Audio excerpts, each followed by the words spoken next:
Olá, nós somos o grupo da oficina 6A da disciplina de Economia e Finanças. O grupo é formado por Beatriz Mello, Diego Rapace e William Salbron. E o tema da nossa oficina é o impacto dos juros nas contas pessoais. O objetivo principal que iremos discutir nesta oficina é a análise dos efeitos dos juros na aquisição de bens duráveis, a partir da comparação entre o sistema de amortização constante e o sistema Price para a compra de um imóvel, em contrapartida ao aluguel, considerando o risco financeiro presente nos investimentos de longo prazo. Para contextualizar a apresentação, explicaremos alguns conceitos importantes presentes no mapa conceitual. Começando com o sistema de amortização constante, que consiste em um sistema de amortização de dívida em prestações periódicas, sucessivas e decrescentes em progressão aritmética, em que o valor da prestação é composto por uma parcela de juros uniformemente decrescente e outra de amortização, que permanece constante, dando origem à sua nomenclatura. Agora, o sistema Price, cuja amortização é realizada por meio de parcelas constantes, periódicas e imediatas. Como essas prestações são constantes, à medida que vão sendo liquidadas, a dívida diminui e os juros tornam-se menores, enquanto as cotas de amortização tornam-se automaticamente maiores. Juros, no âmbito financeiro, é representado por uma taxa I que remunera um capital por um período determinado de tempo, ou seja, por um prazo. Ele é utilizado tanto no sistema Price como no saque, e é responsável pelo lucro do banco durante o financiamento. Risco financeiro é a probabilidade estatística de um fluxo de capital não ocorrer dentro dos parâmetros previamente definidos, gerando percalços como endividamento, caso o financiado não consiga pagar as taxas ou parcelas. Relacionando as atividades anteriores com a atividade desenvolvida neste vídeo, veremos como os juros impactam as contas pessoais de um trabalhador assalariado. O investimento, no contexto da atividade, significa a aquisição de um bem imóvel, que pode ser entendido como um benefício social, como, por exemplo, o programa Minha Casa Minha Vida e Casa Verde Amarela, que disponibiliza opções de financiamento para a população. No saque, como o valor das parcelas fica cada vez menor, o indivíduo interessado no financiamento consegue uma folga nos pagamentos, principalmente próximo ao final das parcelas, o que torna uma opção mais atrativa. Já no sistema Price, como as parcelas são fixas, o indivíduo consegue se planejar sem grandes mudanças no valor do pagamento e, nas primeiras parcelas, pagar menos do que pagaria no saque, o que pode ser uma opção mais segura, embora as parcelas não diminuam conforme o tempo, igual ao sistema de amortização constante. Entretanto, nos dois casos, é preciso avaliar as taxas de juros, pois essas influenciam diretamente no valor final do investimento. Além disso, quanto maior o prazo, mais alto será o valor dos juros em ambos os sistemas, o que pode desencadear riscos financeiros, como multas por atraso ou inadimplência, quando o trabalhador não consegue cumprir com os pagamentos dentro da data estabelecida. Inicialmente, falaremos da planilha fluxo de caixa, que a oficina anterior escolheu como exemplo os seguintes cargos: gerente de informática com salário líquido de R$ 6.268,71, gerente de telecomunicações com salário de R$ 6.236,32, gerente de transportes com salário de R$ 4.410,63 e, por fim, engenheiro de obras e saneamento com salário líquido de R$ 6.438,70. Começamos definindo um valor mensal que deverá ser investido em PGBL para cada um dos profissionais. Para isso, pegamos os dados da oficina 4 referente ao PGBL anual e os dividimos por 12 meses, resultando nos valores em reais de 1.097,42, 1.092,06, 780 e 1.125,56. Após isso, temos os gastos mensais com alimentação. O valor de R$ 749,78 mensais foi definido a partir do indicador econômico da cesta básica, disponível pelo site da Diese. Depois, temos os gastos com aluguel, o qual foi usado o valor mensal de uma kitnet regular na cidade de Limeira. O valor foi retirado do site da imobiliária Viva Real.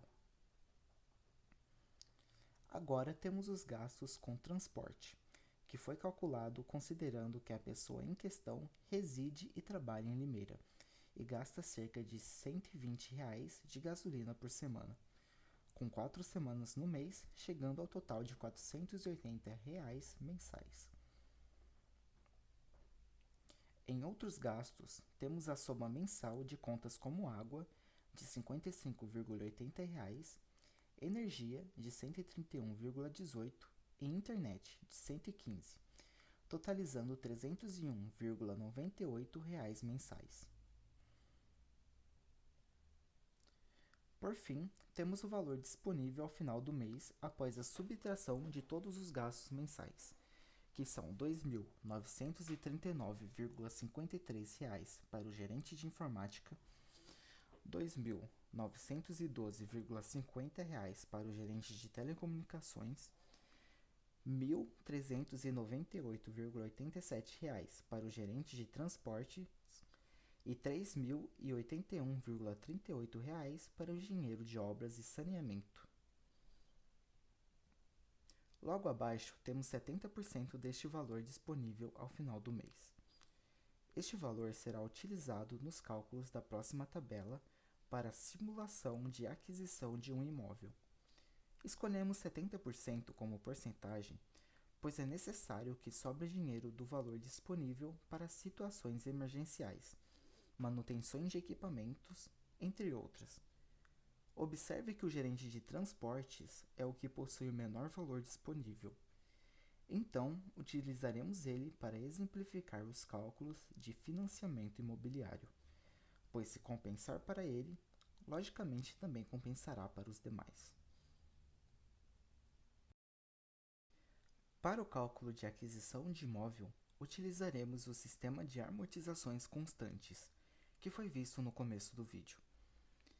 Primeiramente, nós definimos o valor de R$ 95.000, que foi retirado do site de uma imobiliária em Limeira. Depois, pegamos a menor taxa anual disponível nos bancos atualmente, que foi de 9,49% ao ano. Com ela, conseguimos calcular a taxa mensal, com a fórmula da taxa nominal TN igual a 12 vezes I, sendo I a taxa anual, que ficaria então TN igual a 12 vezes 0,0949, resultando numa taxa nominal de 1,14%. O prazo estipulado para o pagamento das parcelas foi de 360 meses, ou seja, 30 anos. Agora na tabela do sistema de amortizações constantes. Nós começamos adicionando o valor do imóvel previamente definido, que é de R$ 95.000. Após isso, com o prazo definido de 360 meses a partir do mês de outubro de 2022, nós começamos a subtrair as amortizações constantes, que deram R$ 263,89 mensais, do saldo devedor, e com isso diminuindo seu valor a cada mês. Depois, criamos uma função para multiplicar o saldo devedor do mês atual vezes a taxa de juros mensais. Tomemos a primeira linha de cálculo da tabela como exemplo, na qual, para calcular os juros, foi feita a multiplicação de R$ 94.736,11, que era o saldo devedor deste mês, pela taxa mensal fixa de 1,14%, resultando num valor de R$ 1.079,11 R$ 4 de juros ao mês. Por fim, foi calculado o valor da prestação mensal, que é apenas a soma dos juros e das amortizações do mês. Vale notar que a tabela realizou automaticamente o cálculo de todos os meses até que o saldo devedor chegasse a zero, utilizando as contas que acabamos de ver.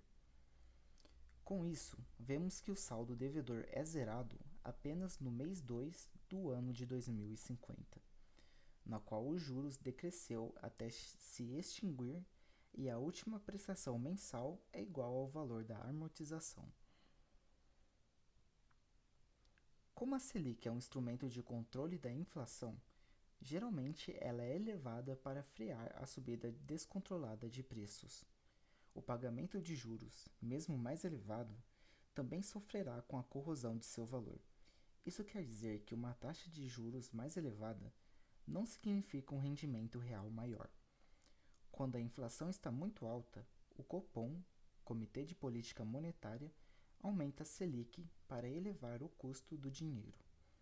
Nesse cenário, tudo fica mais caro, como os juros do cartão de crédito, empréstimos e também o financiamento imobiliário.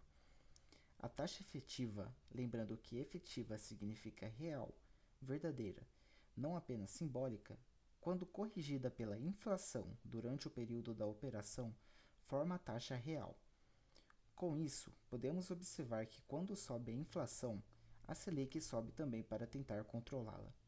E, consequentemente, outras taxas de juros sofrem consideráveis alterações também. A partir do assunto abordado nesta oficina, podemos responder duas perguntas principais sobre a análise dos efeitos dos juros na aquisição de bens duráveis. A primeira delas é: os juros de longo prazo podem comprometer a renda do trabalhador assalariado? Bem, como existem dois tipos de capitalização, simples e composta, é preciso avaliar as taxas de juros ao adquirir um financiamento a longo prazo. No caso da capitalização simples, que foi utilizada nesse tipo de simulação, o valor dos juros varia linearmente ao longo do tempo. Já na capitalização composta, os juros produzem resultados mais volumosos e que são acentuados a longo prazo. Com a análise feita, percebemos que mesmo utilizando a capitalização simples, que em tese seria a mais atrativa, quando a taxa de juros mensal chega ou até ultrapassa 1%, o financiamento torna-se inviável para o assalariado, pois o valor final das parcelas ultrapassam bastante os 70% disponíveis mensalmente. Além disso, o tempo necessário para que o assalariado, que neste exemplo foi o gerente de transportes, conseguisse comprar o imóvel com o orçamento dado, seria mais de 30 anos, o que se mostra uma quantidade absurda de parcelas. Sendo assim, juros de longo prazo acabam comprometendo sua renda, mesmo com os valores mais baixos de imóveis para o financiamento. E, por fim, como segunda questão temos: adquirir financiamento de longo prazo vale a pena? Não, adquirir financiamento a longo prazo não vale a pena, pois quanto maior o prazo do financiamento, maior serão as taxas de juros que incidem sobre o valor final, tornando-as abusivas e se mostrando inviável adquirir bens duráveis de valores altos que precisam ser financiados. Esta foi a oficina 06, o impacto dos juros nas contas pessoais. Esperamos que tenham gostado